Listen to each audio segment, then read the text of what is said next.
All right. Wow, that was a lot, Thank you so much. That's just making me more nervous. How's everybody doing tonight? Great. Are you ready to participate? Ready. Yeah, so we're going to learn about relationship building. Before we get started, though, I want to share a little bit about myself.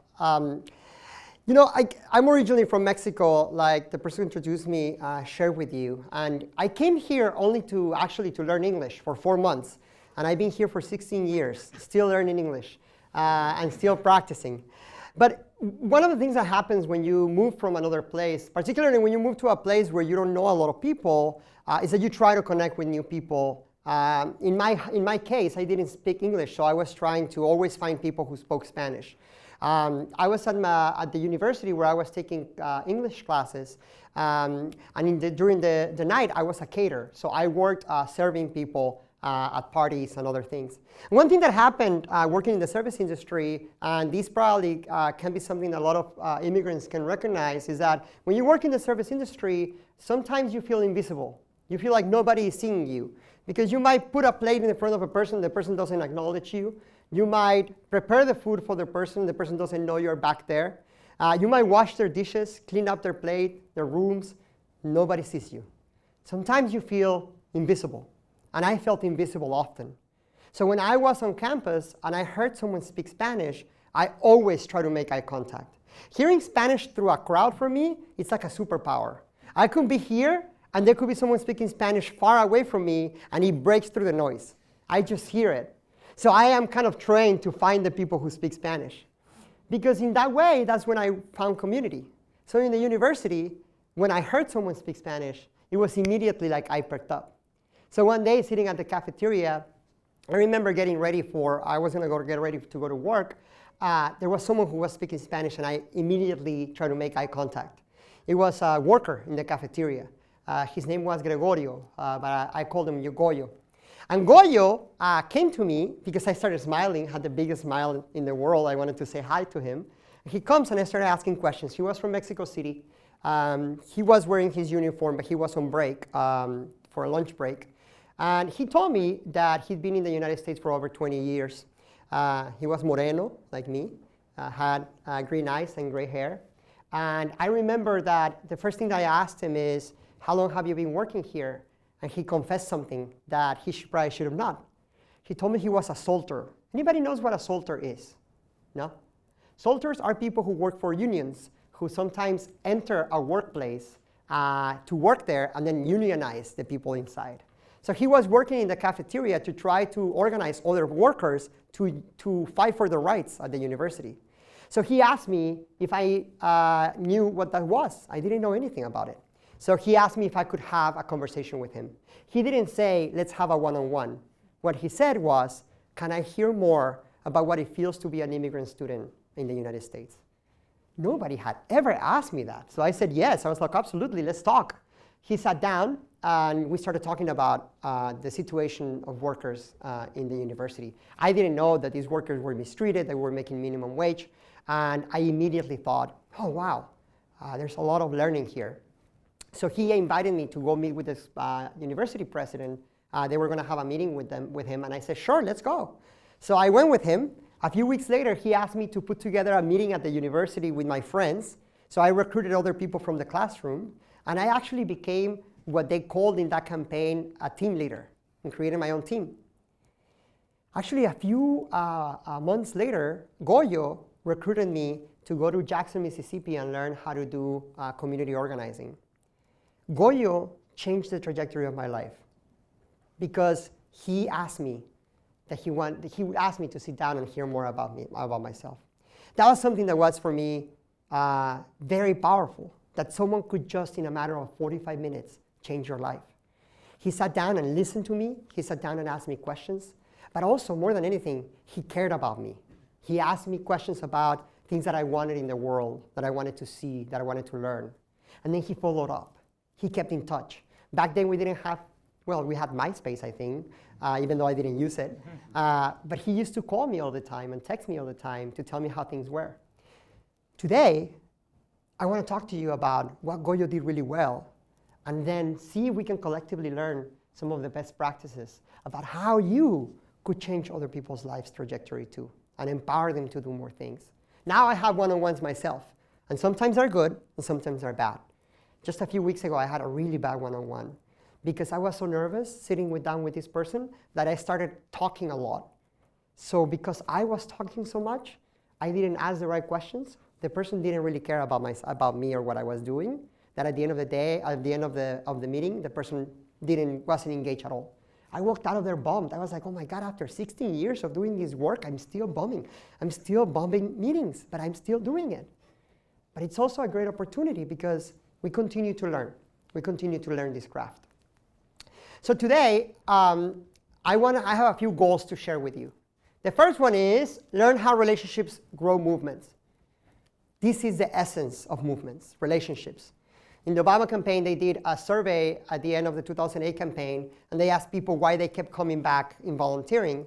And people said that they came first because of the candidate, but they kept coming back because of the people. So relationship building is like the glue that keeps people in movements.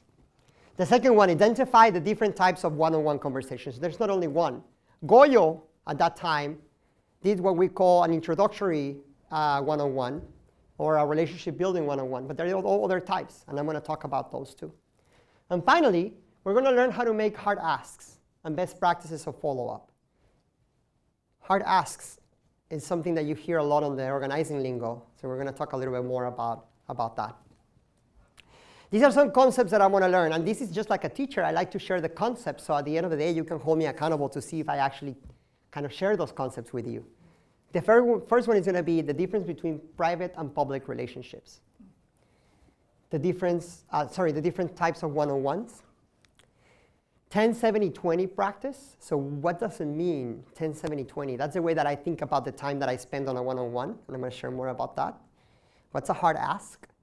But I'm also going to give you a little bit of history about relationship building and organizing, and the power of role-playing and coaching, because we're going to do some of that. Is that all right? Are you excited? Yes. All right, so let's do the next thing. Who has had a transformational relationship? Something like Goyo with me, right? I wasn't planning it. He wasn't planning it either, by the way. He didn't schedule with me. He just said, can I sit down, right? So he didn't know he was going to recruit a team leader right there, right? Who has had transformational relationships in their lives? Be a teacher, a person who has changed your trajectory. Anybody? Yes, Saya. I went to. Let me try to get the microphone so people can hear you. Yes, for everyone who's online, thank you. Hi, I'm Saida Ortiz, and I'm with Indivisible Mystic Valley. This past April, my husband and I went to an open house at a mosque because we wanted to learn more about Islam and the local mosque in our town. And I met this wonderful lady there who kind of was the ambassador, and she showed me around. And she told me she was going to be running for a school committee, and she was going to be the first Muslim American running, and we became friends, and 6 months later, I'm helping run her campaign. Wow, so, congratulations. Yeah, that's pretty transformative, I think. Wow, talk about getting in the arena, jumping in, right? Meeting someone who inspires you to take an action, to run a campaign in this case, right? These transformational experiences, these transformational relationships actually can be, in a way, thought through, right? Goyo knew how to direct one-on-one. In this case, the candidate did enough follow through with you to build a relationship with now you have an actual campaign that you're running. Transformational relationships are important in everyone's lives. And I'm not talking about sometimes transformational relationships are positive, but sometimes transformational relationships are also negative. How many of us have ever participated in an organization where we know that if one person is not in that room, that organization falls apart? Have we ever been in a meeting where like one person runs the show, and if that person is not there, no one gets anything done? Right? Are we nodding our heads? Or organizations where you walk in where everybody's in charge and nothing gets done, right? Like everybody has ideas and there's no kind of leadership in the room, right? Transformational relationships are those who are actually able to meet the needs of everyone who are involved in an organization. But for those of us who have many friends or who have many acquaintances, there is a difference between private and public relationships. What do you understand as a private relationship? Can anybody give me an example? What do you understand as a private relationship? Just raise your hand so you can get a mic in front of you. Anybody? Anybody who hasn't participated? Come on. Yes, we're going to get a mic to you, but what is the difference between private and public relationships? What is the difference between, what is a private relationship? I think private relationship is one-to-one relationship, and public relationship, maybe it's private to many people. That's a great guess. That's a great one. So private relationships are usually one-to-one person, right? That doesn't mean that the relationship, by the way, has a purpose for something else. It might be that I have a relationship with someone who is my neighbor, right? And that relationship is private because that person lives next to me, and every time I get out of my house, I say hi to that person, right? Or my mother, right? I always measure what a good relationship I have with my mother, or the many times I call her or she calls me. It's very different. But we're always communicating, right? Public relationships are groups of people, or even two individuals who have a common purpose. They want to accomplish something. Okay? So the difference is that the public relationships are people who are coming together to accomplish something together. Okay? That doesn't mean something good or something bad, it's just something, right? So if I say I want to run for office and I'm going to ask a bunch of people to vote for me, those relationships are public, right? I might not invite those people to my house every day, right? Or I might not call them if I'm in the hospital, right? But I might call them if I need them to turn out to do an action. I might call them to turn out or support me in any way. Private and public relationships are different. And it's important for us to know what is the difference between those. Sometimes in efforts and campaigns, we think that we are building private relationships with everyone. And it's unsustainable. There are organizers who have relationships with everyone in a private manner, and they can reach more people because they always have to take care, supposedly, of the people that they're building relationships with. That is not the role of an organizer. That is not the role of a person who is engaging others. The role is to make sure that you identify people who are going to become the leaders of the future. The people who you're going to support for them to accomplish what they want to see in their lives. So one thing that I always say is that if you want to build private relationships, that's great. I have a lot of private relationships in my friendships, right? But if we have public relationships, are those that have a purpose. I have a joke that I always tell my friends, and I always say, the difference between private and public relationships is when you are going to turn out a bunch of people that same day, I might not call my best friend because my best friend probably won't show up, to be honest, because he doesn't care about that, right? But I will call who I know will show up. Those are the public relationships that I have. There are many ways to build relationships, by the way, many ways, okay? And I'm going to talk about 3 particular ones today. One way is trainings or opportunities for learning, right? So today, if this was an event that it was organized by me, right? I am really grateful that the Resistance School is inviting me. But if I lived here in Cambridge and I was organizing a campaign, I'll probably make an ask of each one of you to give me your contact information so I can follow up later, right? And I can meet with you or I can connect with you, right? So relationship building could start in a place like a meeting or an event like this, right? The second way, it's a one-on-one, kind of like what Goyo did, right? This is not a sequence, by the way. I could have a one-on-one the first time I met you, just like Goyo did, but I could also follow up from an event, right? Or I could follow up from someone who gave me your contact information and say, hey, I'm Luis, Danielle gave me your information, and I just wanted to reach out because she said that you were a great and inspiring speaker for our event, right? I want to meet with you. The third one is what some people call house meetings or events organized by volunteers. They could be campus meetings, right? They could be house meetings. They could be sometimes events organized in a coffee shop. But there are smaller, more intimate conversations that are organized by one person. And that one person reaches out to their networks, right? To their people. How many of you have ever attended a house meeting? All right, a lot of you. What is it about house meetings that make them appealing? Why do you go to the house meeting? Why do you show up? Anybody can tell me? Why do you show up to the house meeting? Because someone needs to invite us.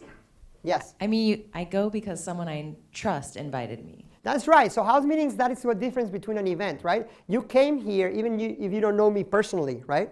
But if I invite my friends to my house, right, or someone I know, the chances of them showing up are also much higher. So house meetings are also another way to start building relationships. There's something I call community wells. Community wells, it's a concept that I've always thought about since I started community organizing. Then what I always thought about is, you know, in the old days, communities used to have wells where people came to for nourishing, cleaning, right, for the chance to get water for watering their plants or watering their food. And one thing, or for cooking, and one thing that I always thought about is what's happening in nowadays. Where are our community wells, right? Where are places where we come together to discuss things, to negotiate things, to plan together? These community wells are places that sometimes I feel we have to create. I sometimes say there are community wells that are privatized and there's someone in front of them that they don't give you access to it, right? Sometimes these wells are dirty and nobody wants to drink that water.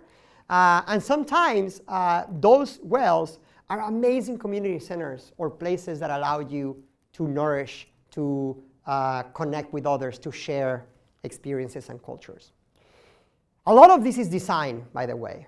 One of the great examples of this, it's actually the work that happened in the beginning of the 20th century, when community organizers started realizing that workers were mistreated, and some of them were working along assembly lines next to each other, and that they had relationships that were private, but that they could become public, right? So what they started doing is that they started holding meetings, some of them called back-of-the-yard meetings, right? These types of meetings were organized by a great organizer, a lot of people know, named Salalinsky. But there's also many others, like Bob Roberts and others who were already organizing, bringing people together, right? The power of those relationships, they were able to get things done, right? So the power of relationships has always been used to advance social causes. But what's particularly special about this time of our history is that a methodology started becoming real. People started writing down ways to actually have one-on-ones effectively. People started writing down ways to host house meetings effectively and create a curriculum that now we still use. I mean, a good example of that is Cesar Chavez. Anybody knows that Cesar Chavez actually started organizing because Fred Ross, the gentleman who's in this picture, came to his house and had a meeting with him, a one-on-one. The thing that he didn't know was that Cesar Chavez invited all his brothers and sat them around him, and he said, if I touch my ear, please kick out this white boy from my living room. He said that. He said, if I scratch my ear, please kick him out, because he might be here to do something bad. Because they were eerie from people who would come to their neighborhood and try to always promise them things, say that they were going to do something, show up to the neighborhood and say, I'm going to change the way that you live, and then like months later, they will get something out of them and then walk away. There's an example of a bunch of researchers from California showed up to the Sal Si Puedes community where Cesar Chavez was, did a bunch of research, interviews, they walked away, they never came back to share the findings of what they found about the community. So they were eerie, and when Fred Ross came, they were also eerie about him. So Fred Ross was such a great organizer that convinced Cesar Chavez to actually join him in creating structures for organizing farm workers. And one thing that Cesar Chavez did that is really powerful is that he created this neighbor-to-neighbor model for people to organize each other. He would drive around the community, have one-on-ones, host meetings, and build relationships across cultures. We've all heard this clap, the farm worker clap, right? It wasn't actually created by Cesar Chavez, but it was a method for people to shut up when meetings were started. Because there was an understanding between English, Spanish, or Tagalog, they couldn't communicate with each other. So they created these ways for them to actually communicate quicker. But there are more examples. There are also house meetings. For example, the Obama campaign did something phenomenal. They utilized one-on-ones, house meetings, these same structures of community building to organize electorally, which is something that was pretty new. I mean, there were over 1 million volunteers across the country in this campaign. They needed some structure. And that structure was created by having one-on-ones, having house meetings, and creating teams by neighborhoods, right? All of this by relationship building. Again, people came because of the candidate, but they kept coming back because of the people. That is a very important thing. One-on-one conversations are one way that we can build relationships again. And that's the one we're going to focus on today. Because for me, it's the bread and butter of an organizer's work. I always thought, now that since the organizer-in-chief Obama became really popular, people like to say that they are community organizers. And I always ask them, when was the last time you had a one-on-one? And if they're like, if they can tell me with certainty that it was yesterday or the day before that, I am always doubting if this person is truly organizing.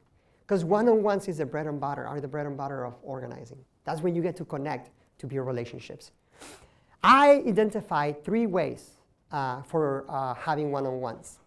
One of them is connecting. So the initial introductory one-on-one is connecting. The second one, it's a check-in. And the third one is what I call empowering.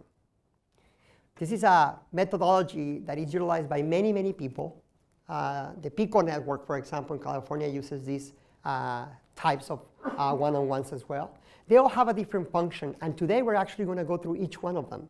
What they look like, what they feel like, and how are they done. But one last thing I want to add is that I also believe that the power of one-on-ones has to continue evolving. Let me give you an example. The other day, I was at a protest. I don't know if you remember that President Trump came to Phoenix to pardon Arpaio. He actually pardoned him later. But to pardon Arpaio, and we did a big rally in Phoenix to protest his visit. During that time, when we were in that space, there was an organizer who was trying to get people to have a conversation with her about the building of this freeway that will go through tribal community lands. So they are trying to push back against the building of this bridge of the freeway. I didn't know anything about this.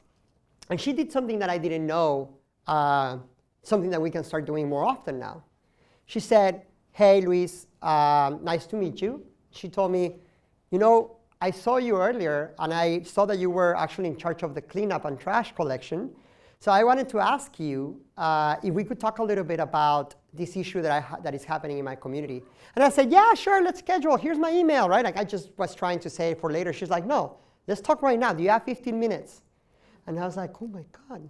So I said, "Okay, let's talk while we wait," right? So I said, "All right, let's do it." And she actually had a one-on-one with me right there at the protest. She started asking me questions. And when I was like, after about 10 minutes, I realized I was having a one-on-one with her. I was being organized. And I realized it because she started asking open-ended questions about me and my interest and the way that I identify with my Native American, or in this case, with my indigenous roots. It was a very interesting conversation that really opened up my eyes to even this identity that I've always carried with me, which is, I am part Yaqui. What does that mean? So I started asking her those questions. She's like, "You should come to one of our ceremonies and learn more about it." I was like, "Of course." So this is the way that in these times of resistance, we're having to figure out how to organize. We used to have the privilege of having weeks to have a one-on-one or follow-up. We're having to do it much faster, with much more urgency, and in much more creative ways than we used to. Our methods of organizing in the past are the basis and the roots, the fundamentals of the organizing of today, but we had to get more efficient. We had to be better. We had to be faster. We also had to be better at inclusivity. We had to learn more about how to include more voices. We had to analyze our stuff. So like, I am doing something that I used to not do, which is analyze the people that I'm meeting with. Am I really meeting with the people who are most impacted, or am I just meeting with people who are saying yes? If I'm always meeting with people who are saying yes, then I'm not building a real movement. I'm just talking to a bunch of activists. What I need is to build a movement of the people who are the most impacted. Am I really meeting with those people? Am I actually helping recruit leaders from those communities? Am I helping train people from those communities? So I'm looking at data more often now than I used to look at those things. One of the things about one-on-ones, in particularly, we're going to start with the Connect one-on-one. One thing that this amazing organizer did in Phoenix is that she asked me a lot of questions, just like Goyo did. I call it the 10-70-20 rule, or 10-70-20 practice. I always say, if in a one-on-one, I spend a lot of the time talking, that is not an effective one-on-one. So what I always say is, the 10 and the 20% are mine. The 70% is the other person. Now this is flexible, okay? I also have seen organizers that I'm coaching that put out a chronometer and actually start measuring, and I'm like, no. You gotta pay attention to the meeting, right? Like, you don't be there trying to count seconds and minutes, like that's not the point. The point is here to think, am I actually doing most of the talking or most of the listening? So in the first 10% that I always start with, it's the 10% when I'm gonna share a little bit about myself and the conversation we're going to have. So I always like to sit down and start talking about, this is what we're going to talk about today. Have you ever had a meeting where you sit down with a person and they start talking and you never know what they want? Have you ever been there? Where like, say 10 minutes, 20 minutes in, you're like, where are they going? Are they going to ask me something? Right? This happens often. And I hate those meetings because I don't know where they're taking me, right? So that 10% is for the person to know what you're doing. So I usually start by saying, this is my name. This is the reason why I wanted to meet with you. This is what we're going to cover, right? And I explain those things so the person can actually have an understanding of where we're going in the conversation. The second 70% for me is the meat of the conversation, the most important piece. The 70% should be focused on asking open-ended questions. So what I always say is, that is where you learn the most about the person. We're going to practice a few of those questions, actually, and we're going to go through some of those pieces. And the final piece is the 20%, which I think is the ask and explanation. In the last part of the conversation, you try to bring the person's self-interest. You try to find their self-interest and bring it to the current work that you're doing. So like Goyo, when we sat down and he said, I want to learn more about immigrant students being in the university, what he wanted to do basically was to teach me that there were other people like me on campus who were suffering from the mistreatment of their employer. I didn't know that. But he didn't say, oh, pobrecitos workers, you know? Like, you need to learn about these workers. He didn't say that. He didn't victimize the workers. He told me, like, you come here every day. How does it feel to see your brothers and sisters in the cafeteria? He pushed me. He asked me questions. And it made me elevate my conscience. It made me also think about the fact that I was a worker just like the workers that were in my cafeteria. I was working in a catering company, and I had to work very long hours every day, and I had to come to school. So he was like, same with the workers. I work here too, have a family. And on the way, I also train and organize workers in this company. So that 20% at the end, when he made the ask, I remember very clearly he told me, you speak Spanish. There are very few students here who speak Spanish and can connect with these workers. I would love for you to come to the meeting that we're having so you can talk to the workers. I was like, yes, I felt helpful, right? I was like, yes, the one thing that I am here in this country for to learn English, they're actually asking me to speak Spanish. Yes. I went. I showed up to the meeting because I knew I had a purpose, okay? Because he knew how to tie my self-interest to the conversation. We're going to start with the relationship building, with the connect piece of the conversation. The first thing is connecting using your story. How many of you participated in Marshall Gant's training on narrative of story of self? A few of you. Oh, great. It's the follow-up of the class. One of the most powerful things that has happened in my life is to actually have these 3 words in my pocket. Challenge, choice, and outcome. Which is the way that Marshall Gant says we can develop our personal narratives, our stories of self, right? I always think about what is the challenge, what is the choice, what is the outcome, right? And I put them in my pocket. And one thing that I say when you start a one-on-one, you should think about those 3 things before the one-on-one, and hopefully be able to share your story with the person. Tell them why you're there. Tell them why you're doing this work. One very important thing is to also get to know the person. Check in about how they're doing. There's nothing I hate more than when I sit down with on a one-on-one and the person is like, let's cut to the chase. I'm like, hold on. Like, let's talk a little bit, okay? Then we get sometimes to be very robotic when we are having one-on-ones, and we think it's like this is a formula, it's A, B, C. No, we have to make sure that we check in with the person. The other day, for example, I sat down on a one-on-one with a mother in Phoenix, and the first question I asked was, how are you doing today? She said, I'm not doing so well. I said, why?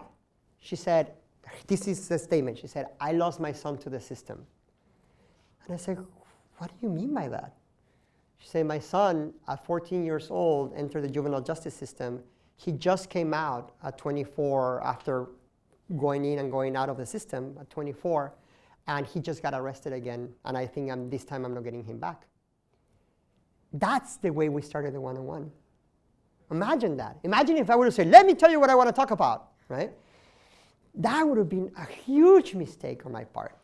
So you have to genuinely care about the person. So I asked, tell me more about this, right?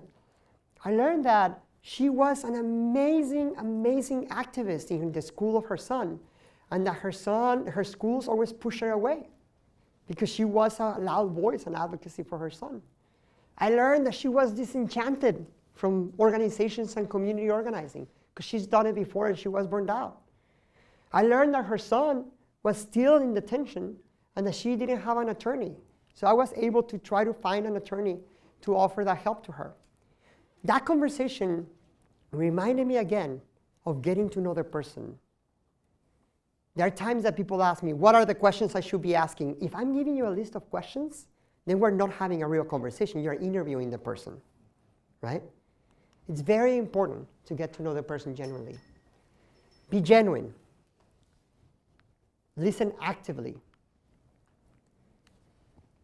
How many of you have had a person in front of you who's asking you questions and they can make eye contact because they're thinking about what they're going to ask you next, right? Or they're writing down everything that you're saying. I actually have always a notebook with me when I am having a one-on-one, but I only write the reminders, a word, a thing, but I don't write full sentences. The reason is because I need to be listening to the person. And one thing that I have a hard time is writing and listening, on my case, right? So if you are great at that, you should do it. But one of the things that I always say is you have to actively listen. What I mean is listen to the person fully. And then don't be thinking about the next question. That next question will arrive in the next one. Also, facilitate the conversation. I am coaching an organizer right now who every time she has a one-on-one with someone, she walks away organized. What I mean by that is the other person organizes her. So they sit down and the other person might say, oh, I work in a campaign. She's like, oh, really? And what is that campaign? And then she's like, oh, yeah, I'm going to volunteer with you tonight. So I'm always like, yeah, but we're working together to create a movement. It's great for you to volunteer and support each other. That's great. But you have to facilitate a conversation. Have some level of structure, which I'm going to provide today as well in a way of a worksheet. But facilitate the conversation. So try to get to the different elements of the conversation. So connect your story, get to know the person, and be genuine. We're actually going to start with a video, a little piece that it's about a minute and something in this first part that the Resistance School shot, and I'm really, really happy about that. So we're going to watch it and then we're going to debrief it. So please catch, did the person build a relationship? Did the person, was the person genuine? Was the person actually present and actively listening?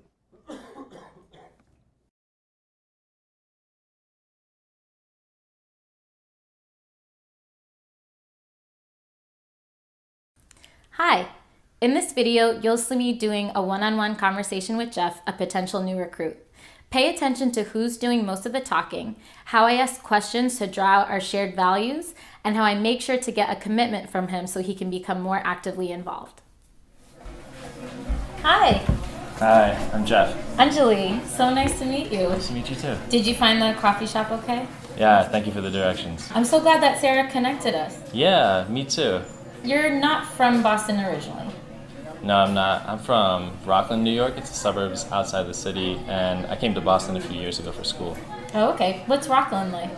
It's really boring. There's a lot of shopping malls and parking lots, basically. My hometown is actually Shelton, Connecticut, and sounds very similar. We have the only wiffle ball factory in the world, so it's like our one claim to fame. I'd really like to get to know you. So one thing we're going to do is we're going to pause it there because that is kind of like the relationship building piece, right? Now, she did it in 1 minute and 2 seconds, right? We hopefully spend more time during that part, right? But what did you notice that she did in the beginning of the conversation? What was she trying to do? Yes? Can someone, who would say? Who can tell me what you were looking at? What were you observing? Yes, let's try to get a mic to you. And what do you think was happening in the conversation in the beginning? I think she checked in with him. Like, how did you found the coffee? Yeah. How do you find the coffee shop, right? One really cool thing is that she was ready there. I always try to be early for one-on-ones, right? Because I always try for the person to see me when I get it there. And I usually prepare before, right? So the first thing she said is, how do you find the coffee shop, right? And what did he say? What did he answer? Thank you for the directions, right? That is the best thing because she actually confirmed with him and said, this is how you get to the place. That is beautiful practice. Great. Anyone else that you observed something that she did really well when started establishing a relationship? Anybody observe anything that she did really well? Yes. We're going to get the mic to you over here. What did she do really well? I think she showed that they have a common ground, that they're from the same environment, very similar. And that's what built connection between them. That's right. Like there was some levity in the conversation, right? Like there wasn't kind of like a boring conversation. It was really easy. It was like, all right, so where were you from? Here's where I'm from, right? One thing that I usually do is I always ask people, how long have you been living here? And I learn a lot from the neighborhood or the place where they're from, okay? So that is one thing that I usually say is this is a really quick, important time. The second part of the conversation is self-interest. Self-interest is something that in community organizing is very, very important. What it means is there are different types of interest when a person is getting involved. There are people who are interested in the project because of personal reasons, which doesn't mean self-interest, right? I've recruited people who come to the organization and then they're selling Tupperware or Avon to the other people in the campaign, and they just wanted to get in to do that. That is not a self-interest, okay? That's a personal interest. A self-interest is a reason that the person has internally that will motivate them to be involved in the campaign. And it's usually the impact in their lives. So if I'm meeting with people that are impacted by the issue that I'm talking about, the chances of them getting involved and staying involved are much higher. So it's not about being right or wrong, by the way. I met with a parent, Gilberto, once, who told me, I want to get involved in this campaign because I am really interested in becoming a leader in my community and run for school board in the future. I was like, great. So everything I'm going to do is going to be sure to give Gilberto that experience for him to learn more about how to do that in his community. Gilberto is one of the most transformational people I've ever worked with because he actually organized me all the time. He was also always asking me for more, right? So I knew his self-interest was to run for office. He hasn't yet, but I check in on him all the time. And he often says that. He often says, these are the things you are teaching me to run for office in the future. Help them get there. So what I mean by that is ask open-ended questions and listen. When we were doing this exercise earlier about listening, actively listening offline, for those who are online, you weren't participating on that one. But a really cool thing about that exercise is that it allows you for you to listen, right, uninterrupted. But asking open-ended questions are the best way to get there. My open-ended question was for you to just start statements with I am, right? That was the best way to get you not to say yes or no, right? So can anybody give me examples of open-ended questions you could ask in a conversation to learn more about the person's self-interest? Anybody has examples? How do you ask open-ended questions to get to the person's self-interest? Any examples? Yes. Let's get the mic there. We're going to go to this side because this side has been quiet over there. So next time. Yeah. So an open-ended question is one that has to go and it's going to give you the person that you're asking has to go and answer in a full sentence. So Yeah. I might go and say, so, how was your trip coming from Mexico when you came? Great. So tell me more about how you got here from Mexico, right? That's a great example, right? When I shared earlier that I'm from Mexico, people usually say, where are you from Mexico, right? Where are you from in Mexico? But one question they never say is, how do you get here, right? How do you, tell me more about the experience of getting here. There's so much about that, right? Like, for example, the privilege that my father worked here in the 80s, and that's why he applied for a visa that allowed me to come to the country legally, right? Or with documents. That it's a very different scenario than that of my cousin, right? That had to come to the country when he was very young. So there is a different story for all of us, but asking the person, how do you get here? It's a very, very powerful question. Any other in this side? Any other examples of opening the questions for a one-on-one? You can do it. Yes. Can we get the mic with it? Thank you so much. What is the question? I think in that occasion, like in a coffee shop, you can ask like, what's your favorite like coffee or what's your favorite food? That's a great one on the relationship building, right? Like, what is your order of food? Have you been here before? What is your favorite thing, right?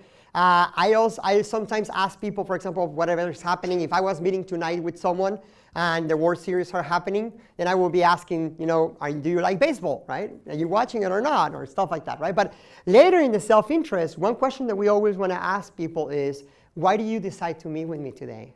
That's a very important question, because people taking time away from their day to meet with you, it's a very big deal, okay? You shouldn't take it lightly. It's a huge privilege that people are giving you their time. So I always ask them, why do you decide to meet with me today? That is the way that I find out more about their interests. Well, because I wanted to learn more about this campaign, or because I wanted to learn more about the work you're doing, or because I wanted to share more about X or Y. One more example here in the middle. One more example of an open-ended question. Let's go here with the gentleman with the Harvard shirt. Thank you. Once you know their self-interest, I found it really effective to ask, I really admire what you do. What can I do to help you? That's a great question. What can I do to help you? But first, you got to find out what is happening in their lives, right? So in the self-interest part, you might say, what is the biggest concern you have right now? Let me give you an example about this. This is going to sound a little ridiculous, but right after the election last year, I had a one-on-one with someone. And when I said, what is your biggest concern right now? She said something that really broke my heart. And she said, right after the current president got elected, my son asked me, by the way, she's a Mexican immigrant. Both her and her son are here as immigrants from Mexico. And she said, will the same thing that happened to Jewish people happen to us, Mom? When she said that to me, it was the most heartbreaking thing someone has ever told me, because I was like, how could you fathom that? How is that in your imagination, right? But it was in the kid's imagination. So my comeback to that was, how did that make you feel? Tell me more. When she started telling me about that, she started choking up. I started choking up. And the conversation became a lot more about the things that we could do together to fight back, right? Because it was an open-ended question. It was something about learning more about the person. She is now really involved in local campaigns in Nevada and doing a lot more work to fight back. The last one is ask about power. So explore their understanding of power. What I mean by that is, how do you do to make sure that the person understands who is in charge to make decisions? So I'm going to share an example of that. Sometimes we, mostly educated people or people who have some experience with advocacy, community organizing, or social change, we understand the structure of power. What's happened to me in the past is that I assume that the other person understands power, and we keep talking, and the person just doesn't know how to move forward, right? We're going to see an example of that on the next part of the video, about how can the person, does the person understand power? I'd really like to get to know you a little bit better and tell you about this organization, Boston Educators for Social Justice, that I work with, because I think there might be some interest there. When did you start caring about public education? I feel like I've really always cared about education for a long time.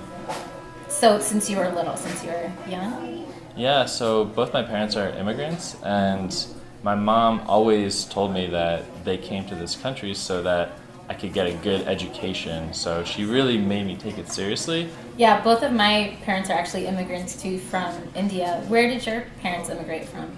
So my dad came from Bulgaria, and my mom was born in Tunisia, and they both met in France, and then I was born in New York. Yeah, my parents kind of sent a similar message to me. In India, education is really important. I had this one really good teacher in 3rd grade named Mrs. Leadham, who was kind of the one teacher that made me feel really creative and heard. Did you have good teachers in your school experience? There are a few that stand out. One for me is definitely Mr. Alexander in 8th grade, who taught English and always affirmed my writing. He was really cool, and he was just a really fun teacher too. Sarah told me you got interested in education when you were in Philly, but it sounds like you had a good experience. When did you get interested?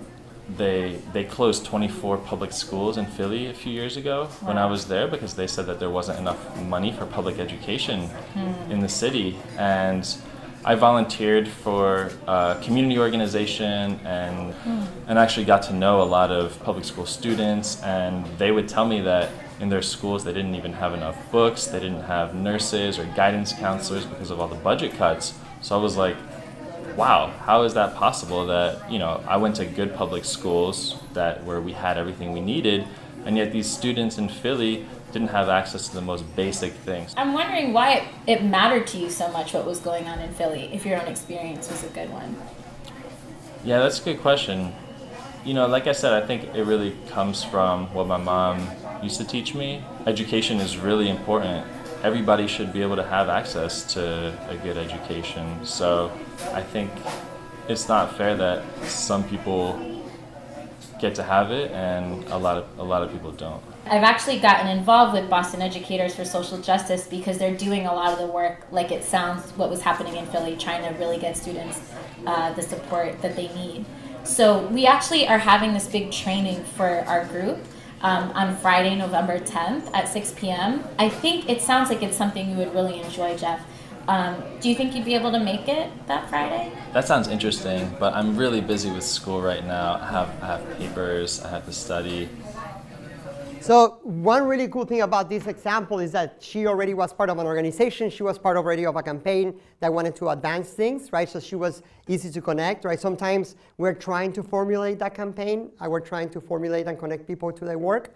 But hopefully when you're having a one-on-one, you have a clear goal. But in this case, she has a goal, and she's going to get to it on the ask. What do you think she did well in the one-on-one, in this part of like finding the person's self-interest? Did she find what the person is interested on? What was that example of self-interest? Well, education. Yeah.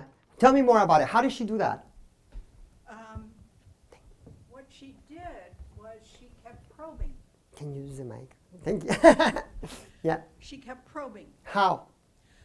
She kept coming back, returning all the time to why Philadelphia when you had a good education? Why does it matter to you that this is happening in Philadelphia? She kept linking it back to what his core values were. Yeah, and she shared a little bit about her own experience, right? She said, my parents in India value a lot of education. I wonder why, right? So she asked her own experience to ask more questions and open up the conversation, right? So there was a lot of vulnerability, as I was saying before, to allow for proximity in the conversation. What else? What other examples can you share about something that she did well on the one-on-one, here in the middle? Any examples of things that she did well in the conversation? Do you have any examples? Along those lines, she started giving in prompts ways that he could go with it. So he'd said that he didn't know where he got it from, and she brought up her teacher as a way of probing towards a teacher that he might have had, or things that grew up in his experience. That's right. She gave him a prompt. She helped him get there, right? As we were saying earlier, she helped him get there by giving him prompts, right? So she could have said whatever, right? She could have said your doctor or your neighbor, but she was talking about education. She wanted to center the conversation there. That was a very smart example. And by the way, this was done by volunteers. So please give those actors a round of applause because that was great.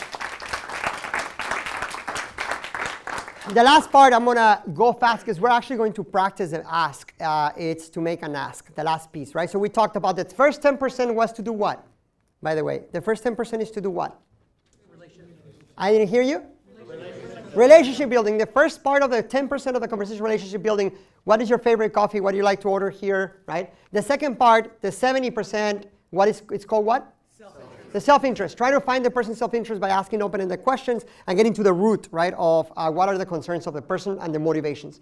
The last one is make an ask. So connect self-interest to work, right? So how does the work intersect with their interest? So if we're working on something, just like this mother told me about their fear of, of her son, the first thing I asked is how can we fight that back, right? Do you understand the power that we have as communities? We sometimes forget. One example is that once I asked a group of mothers, mostly immigrant mothers from Central America, to describe power to me. You know what they did? Is that power for them was mostly a bunch of male figures. So they describe and name people in their community that had a lot of power. And I was shocked by it because it's not the same understanding I had of power. So we started having a conversation about what power was and what power meant. So how do we intersect the work with their self-interest? It's the best way to go about it, and not just to trying to take down things. The second thing is carry 3 asks in your pocket. So remember, I always say I always carry 3 asks in my pocket. It's usually having options. So I usually say, can you come to this thing? Can you host this thing?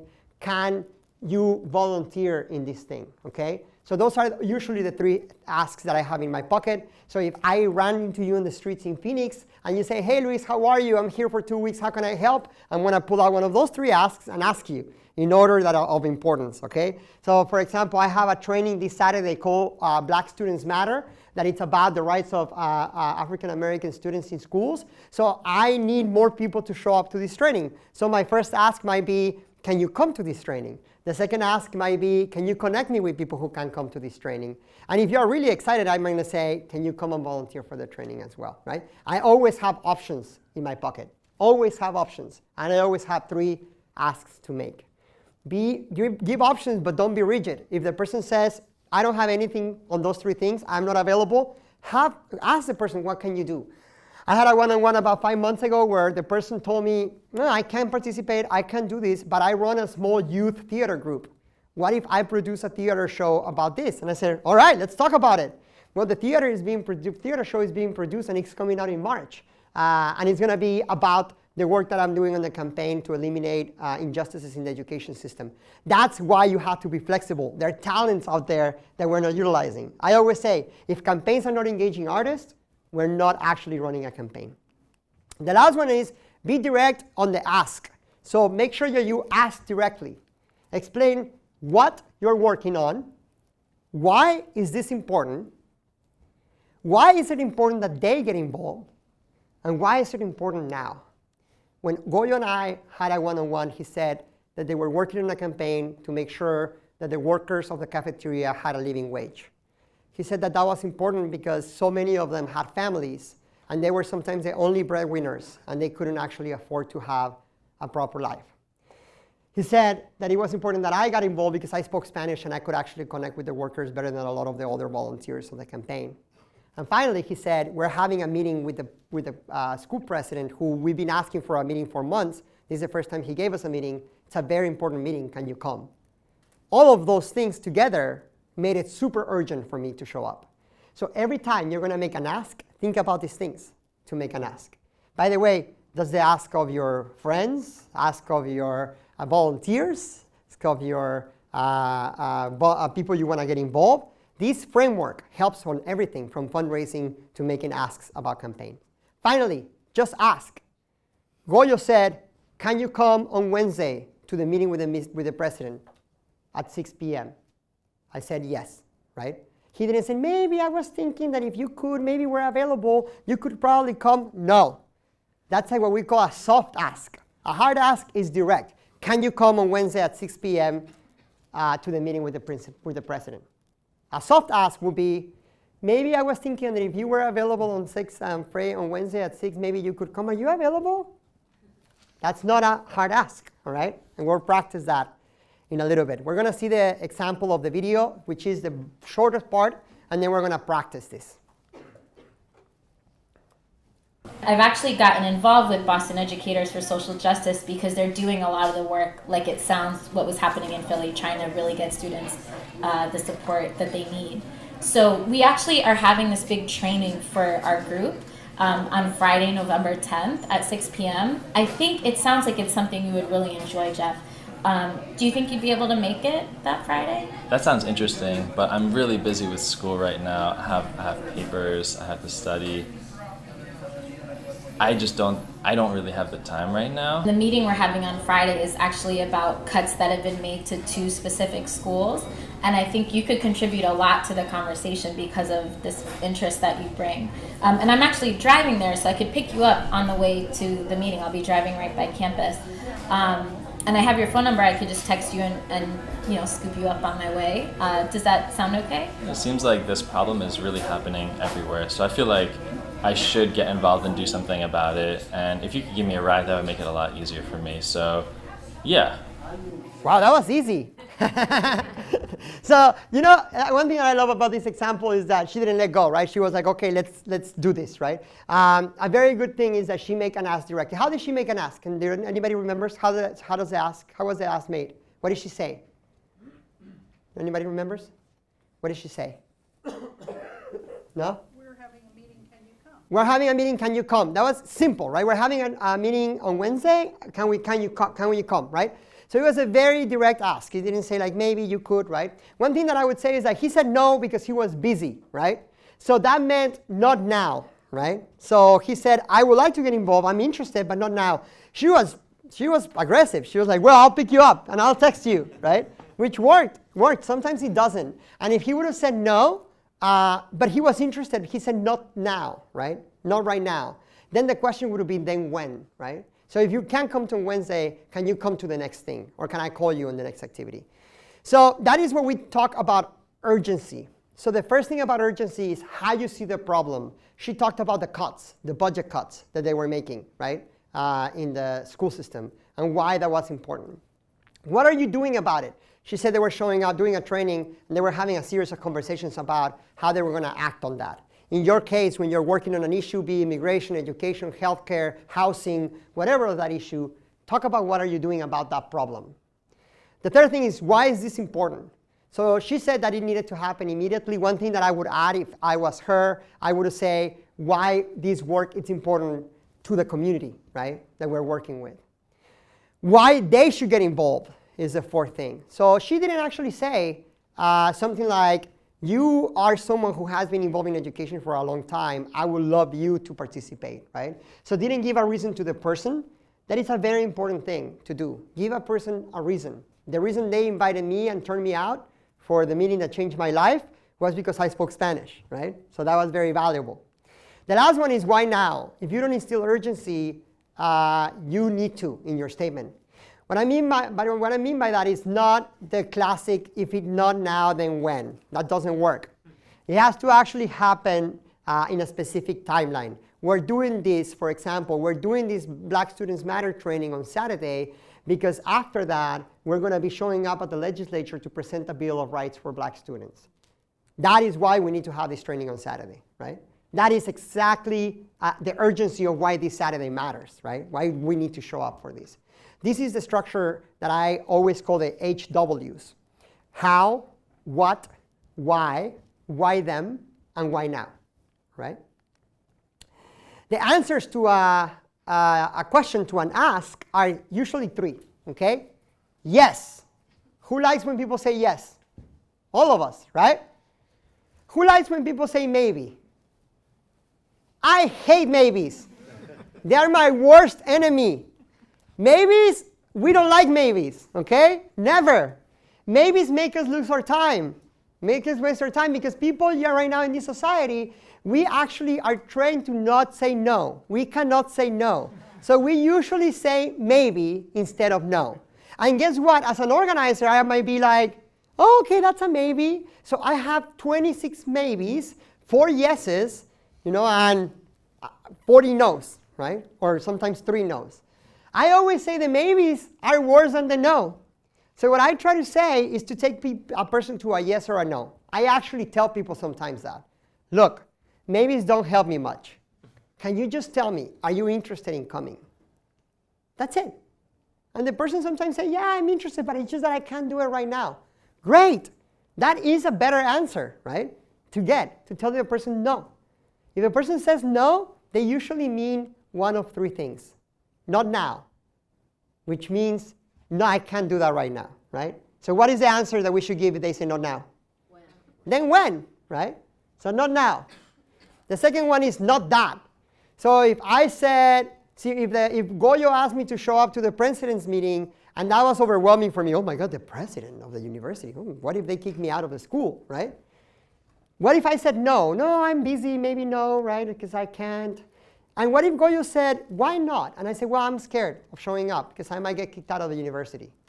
Well, that means not that, right? But I'm still interested. So what would you say if I said not that? Then what? Then what, right? So can you come to this other thing, right? And the third one is not ever. I love not evers, by the way. I love them more than I love maybes. Because when someone says not ever, I'm not interested, I'm not going to waste my time there anymore, okay? I'm going to move on to the next thing. All right, it's time to practice. So one thing we're going to do in the next piece is that we are going to turn to the person next to you, and you're just going to try to come up with an urgency statement, okay? I'm going to leave the statements here. Just try to write one on the campaign that you're working on or something that you would like to work on or a campaign that you can come up with right now. And think about what problem do you see, what are you doing about it, why is this important, and why they should get involved. And then we're going to come back in about probably the next 2 minutes. So you're going to have 2 minutes to write this statement, turn to the person next to you, and then just practice it, all right? Make an ask. Let's go. We're going to do it now, and then we'll be back.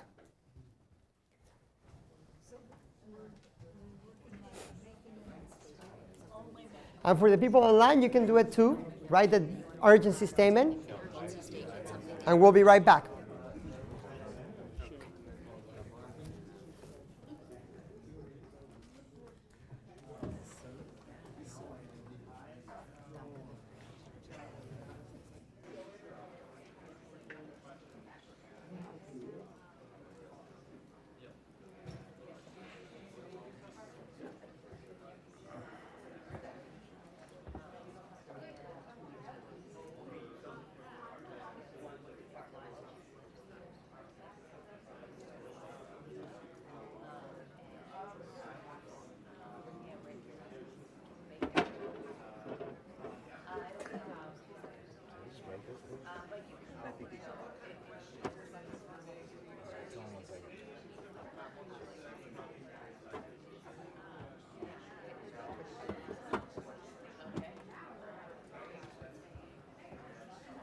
Good that we left the 10 at the end. Yeah. I was just gonna Yeah, turn back up. can you?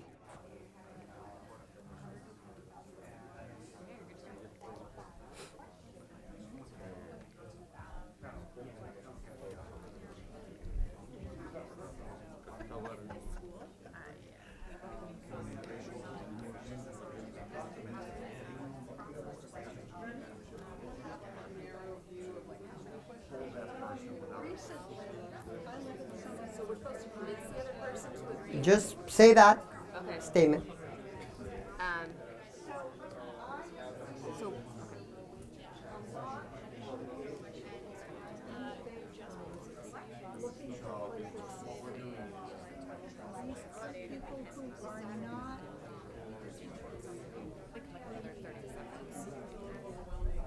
Okay, you have 30 seconds.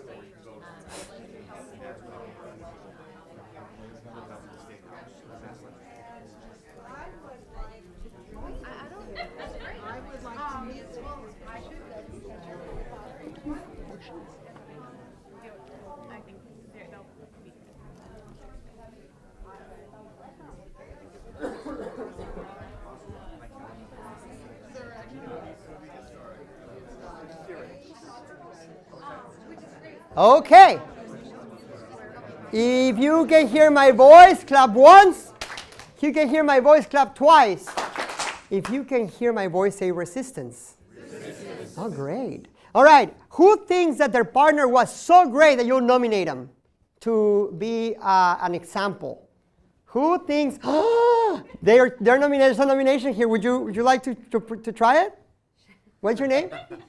My name's Rachel. Please give Rachel a big round of applause. Rachel, come forward, come here. No, but give her a round of applause all the way here. Give her a round of applause, Rachel.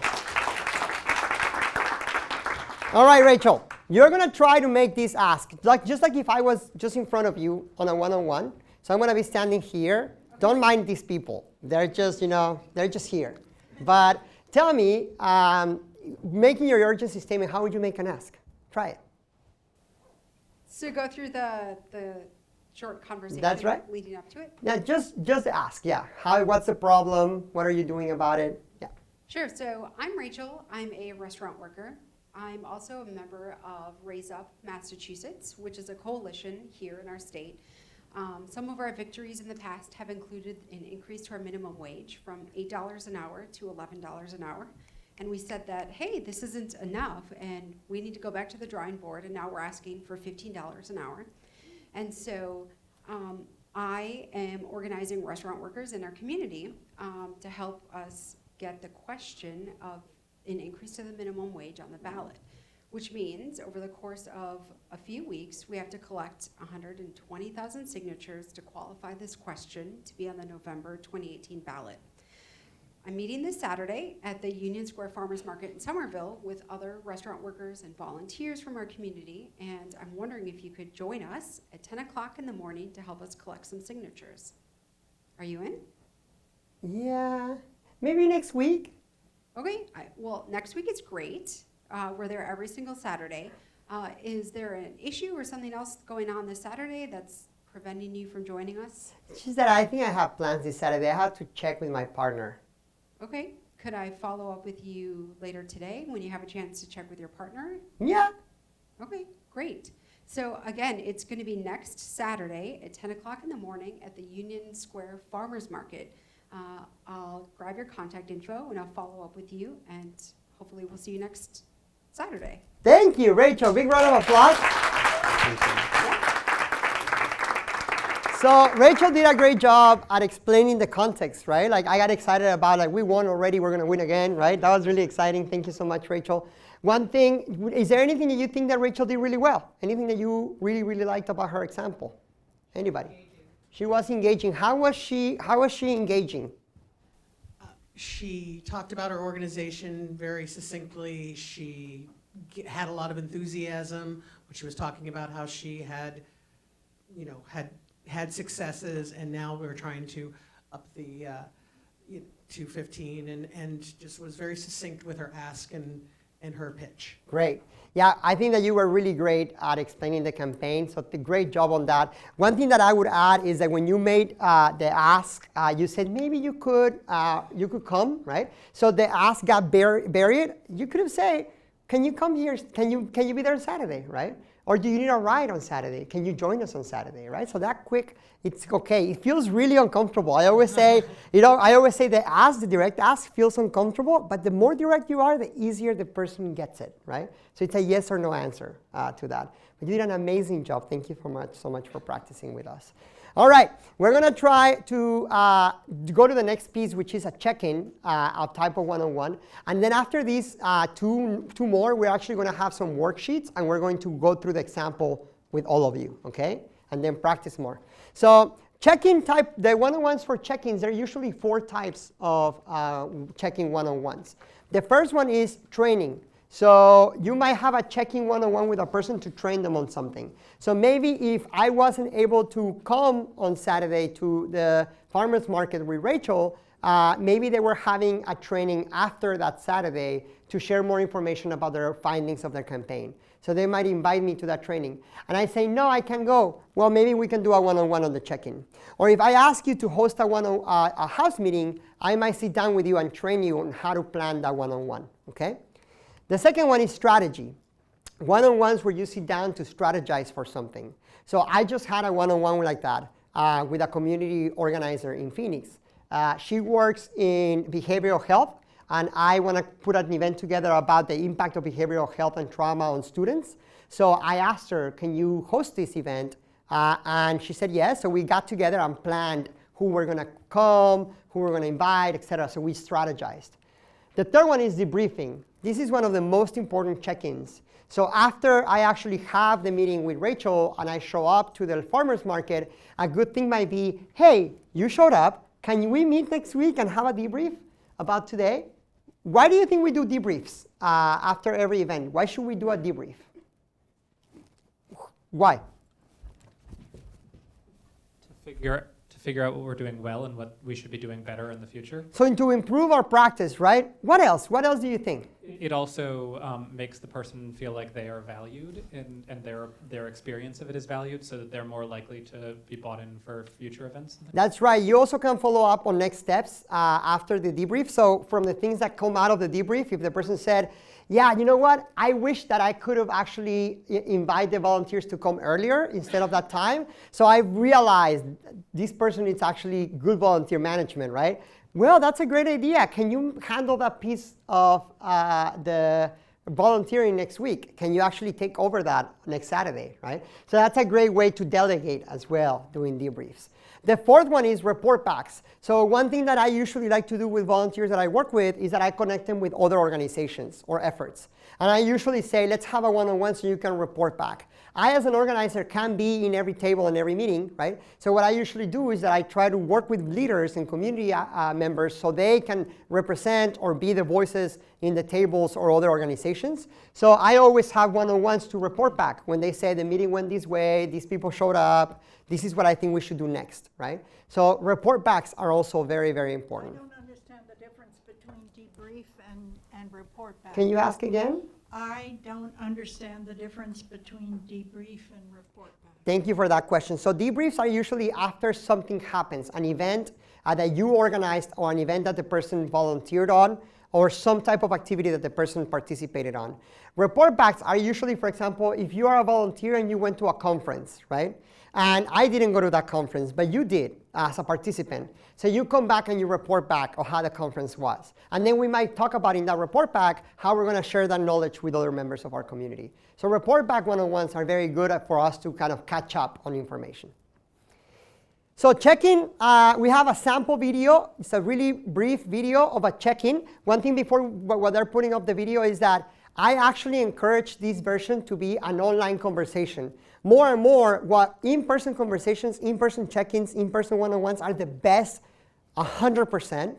There are times that I do check-ins by video because I might be traveling or I actually might organize cross-state campaigns. For example, we were organizing something called Our Inauguration to help people get to DC during the inauguration for protesting. So we were all over the country, and the way we were hosting meetings and check-ins was online. So let's look at an example of a check-in.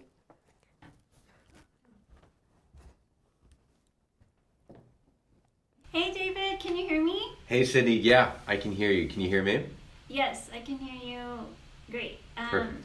It's been a while since I checked in. How are you doing? How's all the wedding stuff going? Good, good. Thank you for asking. The wedding is coming up, but as you can imagine, it's taken over my life. Yeah.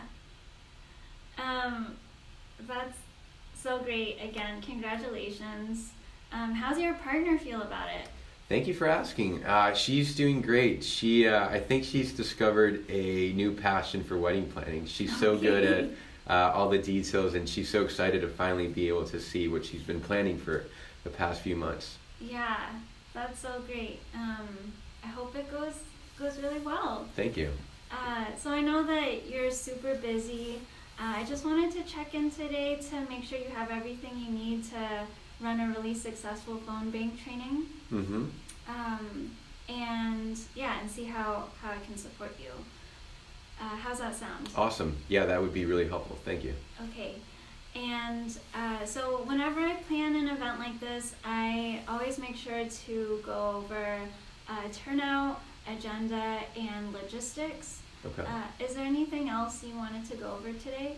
Nope. Okay, great. So we'll start with turnout. Do you want to share a little bit about your turnout goals? Yeah, so as we talked last time, my turnout goal was to get 20 people to come. So I made a lot of phone calls, and I got 35 family, friends, neighbors, community members confirmed to come to the event. Okay, that's so great. Thank you. I'm really excited. Yeah, so you said that you wanted 20 folks to be in the room for the training. Yep.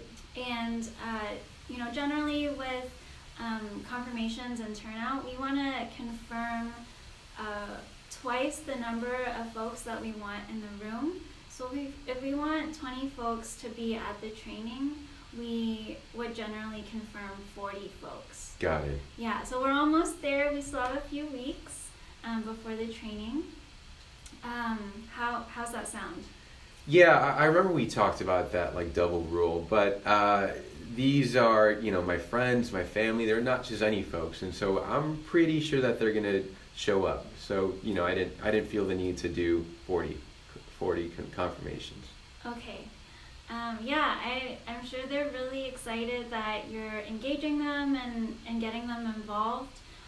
Just, you know, in my experience, it's really good to make sure that we confirm all of those folks so that we meet our goal. Okay. And, you know, things come up or like folks are tired and end up not coming for whatever reason, right? So just to make sure that we do meet our goals, we want to hit that 40 confirmations. Is there any support from me that you need to reach that? Yeah, I'm wondering if you maybe have like a template email that I can send folks to remind them about the event. So I'm going to pause it there because of time, but she did an incredible job, by the way, in something, in a few nuggets of information, okay? So first of all, what did she do in the beginning? What did she say? We're going to walk, this is a check-in, to walk through 3 things. Anybody remembers what did she say? The 3 things we're going to walk through? Let me see, over there. What were the 3 things? She said turnout, agenda, and logistics. Turnout, agenda, and logistics. Turnout, agenda, and logistics. Every single event in this world, be my birthday party or be a rally for the most amazing candidate in the world with 1 million people showing up, have those 3 elements. Turnout, agenda, and logistics. So during the check-in, she said, we're going to talk about these 3 things, right? We're going to start with turnout, because turnout is the most important one, and it's the hardest one, okay? Usually, the agenda we can figure out. If we don't have an agenda before we plan the event, by the way, that's a big red flag, right? So usually it's what is the agenda, what is the goal, right? What is the turnout goal? It's a really important thing. And then the logistics are the last part. Organizers so very often spend the most of their time in logistics. And that is a huge flag. The reason is because it's the thing that is more black and white. I know that if I ask for translation devices, I'm going to have the translation devices. I can have sign-in sheets printed, right? It's everything I'm under control. Turnout, we are not in full control of, right? But there is a science. She did something very good in this conversation. Rachel was like shaking her head because the volunteer said what? How many people have the volunteer confirmed? All of you? How many? 35, right? And how many was the goal? 40. How many people were going to show up to the meeting? 20. Maybe, yeah, right? Between 15 and 20 people, right? According to what she explained, the organizer explained, right? About 15, 20 people. Is this right, by the way? Does this happen? Yes. Right? So often, actually, people think they're my friends. They're going to show up, right? Well, the truth is that even your friends are flakes, okay? Even your friends are flakes. And I always say that to people. Even your friends are flakes. They will not show up because of many reasons. Not because they don't want to see you, but because something came up. And that's normal. So one thing she did really well in that check-in is that she was coaching the person to actually get the right feedback, right? What did she do to coach the person? What did she say? Anybody? What did she say to coach the person? Yes. In my experience, it's really better to have twice the number that you're expecting. He said, no, they're my friends, though. Yeah. So what did she say? She said, well, in my experience, it really is wise to have the maximum goal of twice the number that you're looking for, because then you'll be more likely to come out with the number you really want. Yes. What did you say here? She said stuff happens. Yes, stuff happens. Life happens, right? So that was very powerful because she basically didn't back down, right? She said, let's do this, right? I'm going to help you accomplish your goal. And then she did something very powerful right after. How do I help you, right? And he said, send me an email template, right? That was another way. When I am in a situation like this one, by the way, I usually try to compensate with the person to do a little bit of organizing and actually follow up. I put a calendar reminder and say, how is it going? Did you make the calls? I text them, so I am often checking in with them, even if that already happened. So we're going to do the last piece, which is empower. The section of a check-in, an Empower check-in, an Empower 101, the goal is to ask the person to take one more responsibility, okay? How do we do that? Well, we do it by getting on the right mindset. So one of the things that I always say is, if I'm going to ask someone to take more responsibility and the person says no, it's not because of me, okay? I'm going to say that again. If a person says no, it's not because of me. I always say, social change, it's our responsibility. And if a person wants to take it and the person sees it and they want to jump on it and be active, that's great, that's amazing. And if they don't, it's okay too, okay? Because to be honest, not 100% of our society is ready to jump and be active, right? Not 100% of our society is ready to fight resistance or to show up. And that's okay. We need to increase the numbers, right? And we need to be more effective at the way we ask. We have to be more urgent at the way we ask, like the framework I gave you earlier. But we have to get in the right mindset. If someone says no, I'm not going to walk out of there feeling defeated, because I'm like, okay, that was an opportunity for the person to get involved. And I truly believe that, because I get a lot of no's in my work, right? And if every no I take it personally, I will be crying in my car all day, which happens sometimes. But sometimes I cry in my car because I know that I messed up in the one-on-one. It was my fault, not because the person didn't see it, right? So it's very important. Get on the right mindset. The second one is be clear on the role. What are you asking the person to do? So one thing that I always like to ask the person to do is to be clear on, this is what I'm asking you to do. One good example is, oh, that was a great idea. Giving feedback on the way that we did signing. Can you take over signing next week? It's a great way of elevating the person's leadership, right? Or for example, every time I have an event, I open the event with a personal story, with a story of self, every time.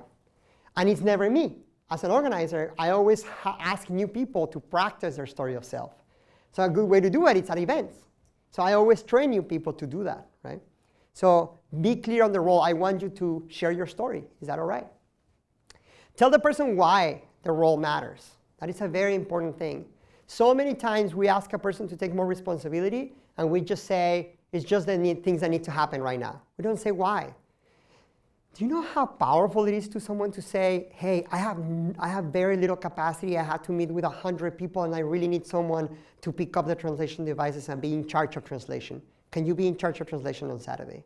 That is way more empowering than, oh my God, I don't know if I'm going to have time. Can you go on Saturday? Are you available? Right? That is not enough information for the person. They need to know why. Provide examples of how leadership looks like in execution, how leadership looks like when they are doing it. So if you're asking someone for signing sheet, just like you did on Saturday, you took over the signing table and you did a great job, that is a great way to do that. Provide examples of the way that their role looks like. Or we also have some don'ts. Don't push too hard. If the person doesn't want to do something, don't push them to do it, okay? There are so many organizers that push the person so hard that the person ends up saying yes, but they hate it, and they quit 2 days later.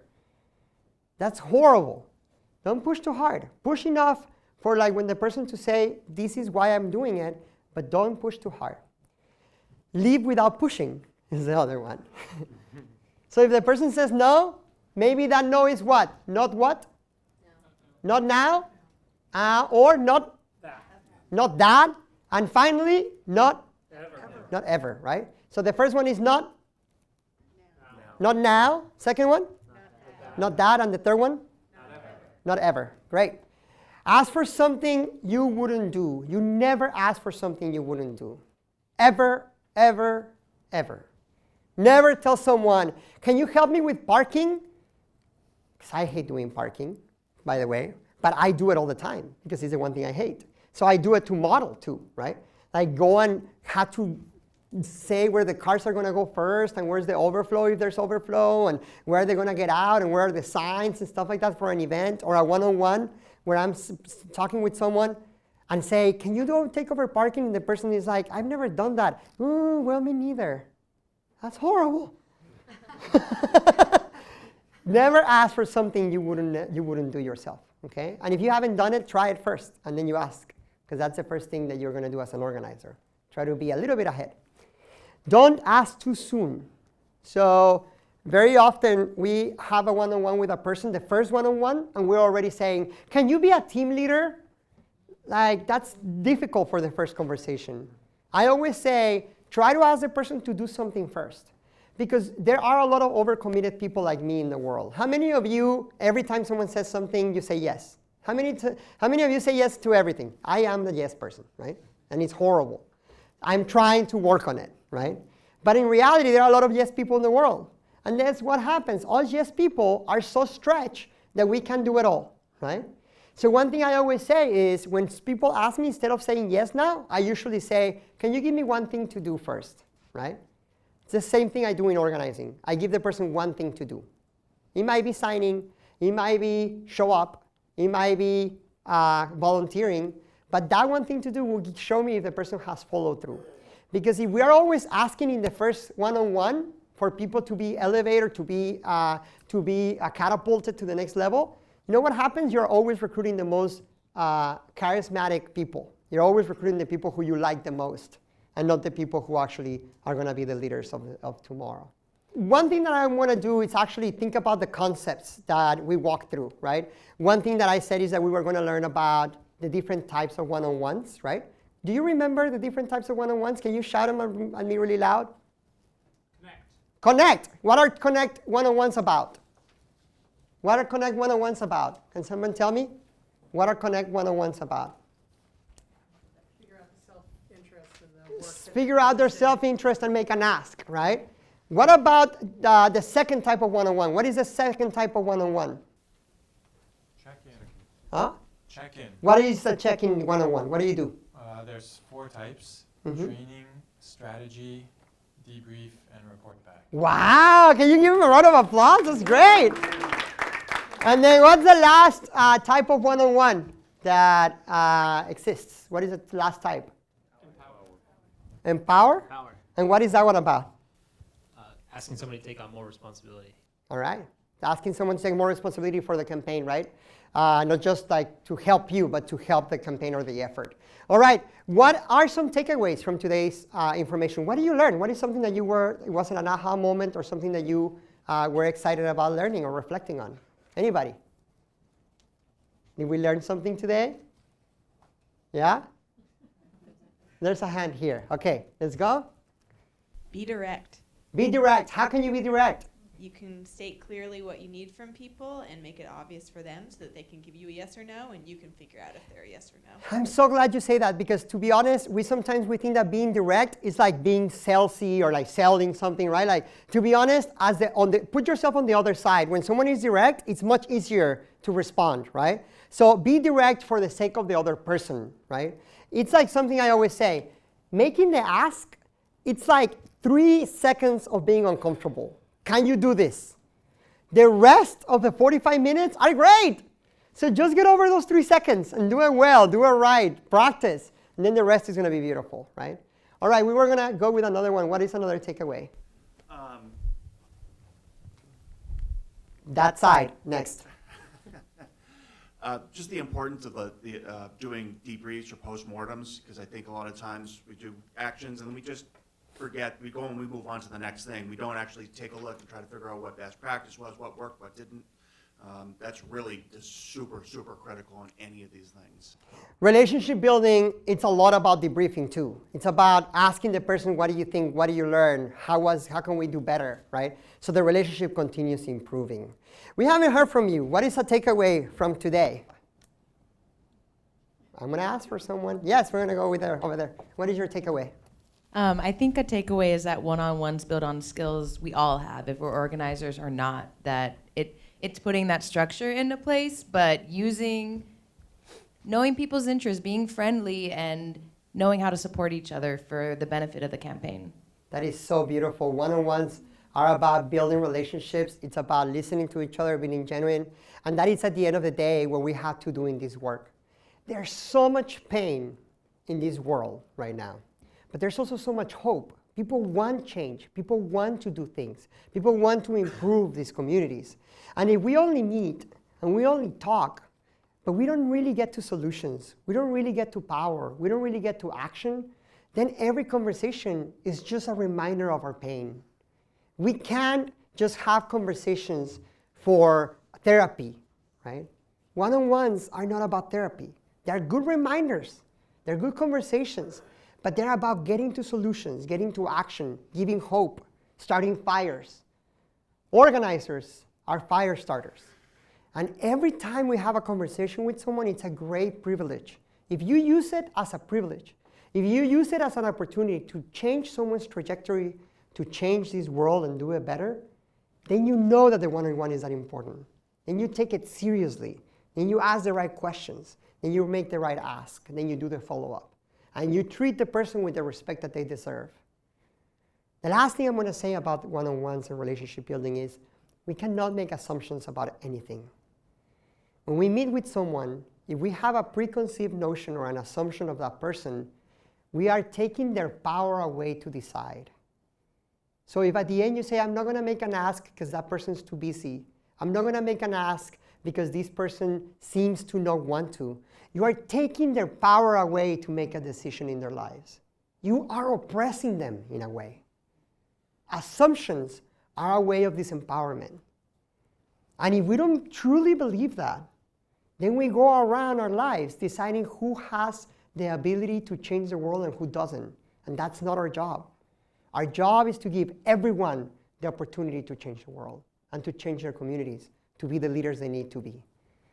I want to thank you today for the opportunity. I was sharing with someone earlier that when I was in Mexico and I was little, I told my mom that I was going to go to Harvard, and I'm here. So I'm really excited that I'm here with you. It's a great honor and a great privilege. We couldn't do this at a better time. We have to fight.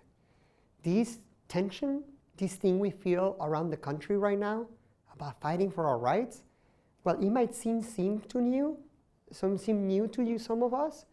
It's not new. In Arizona, we've been fighting raids. We've been fighting Arpaio for the last 20-something years. We've had laws that allow for people to be racially profiled on the streets. Speaking Spanish in the classroom is against the law. I mean, there are horrible policies that we've been living. And when the election happened, well, I couldn't stop crying and I couldn't stop feeling about this sense of powerlessness. I was reminded when a volunteer told me, welcome to Arizona, the United States. Welcome to the oppression we felt for years. We've won. We got rid of Arpaio. Pardon or no pardon, that guy is out. We overturned 1070. We've elected a new cadre of amazing leaders. We have more community organizations and power than we've ever had. We are a microcosm of what's happening to the rest of the country. We will prevail because we are on the right side of history. And each one of us has a responsibility. There's no one here to save us but ourselves. This country is going to change with individual actions from each one of us moving this country forward. Thank you so much for the opportunity to be here today, and have a good night.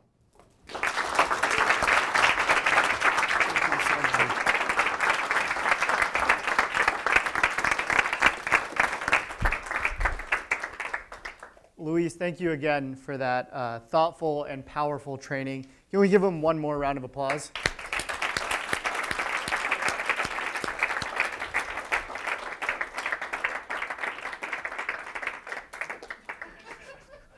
All right, and thanks to all of you who joined us tonight to learn the value of relationship building, an important step in preparing all of us to reclaim, rebuild, and reimagine our communities. Tonight, we learned about private and public relationships, the different types of one-on-ones, the 10-70-20 rule, and how to make hard asks. To practice that last skill, we have a few hard asks for you. Ask number 1, as Luis mentioned, we want you to practice. We've provided a worksheet on our website that you can use to practice and structure your one-on-ones. Tell us how you're doing. Email your worksheet to resistanceschool@gmail.com. And ask number 2, encourage your friends to watch this training if they couldn't join us tonight. A recording of this session and the videos that you get to see during it will be online on our website, resistanceschool.com, along with our first session, which was with Marshall Gans. Ask number 3, come back for more. Our partner Resistance School at Berkeley is back next week, Thursday, November 2nd at 6 p.m. Eastern Time with Anant Shankar Osario, who will teach us about shifting public opinion through strategic messaging and metaphors. And we'll be back November 9th. Like us on Facebook to be the first to know about our Session 3 speaker. We're on facebook.com/resistance school. Final ask, tell us what you thought. Follow the link on the screen. We want to know what we can do better and how to continually improve these things so that you're equipped to make changes in your communities. Thank you again for joining us and have a great night.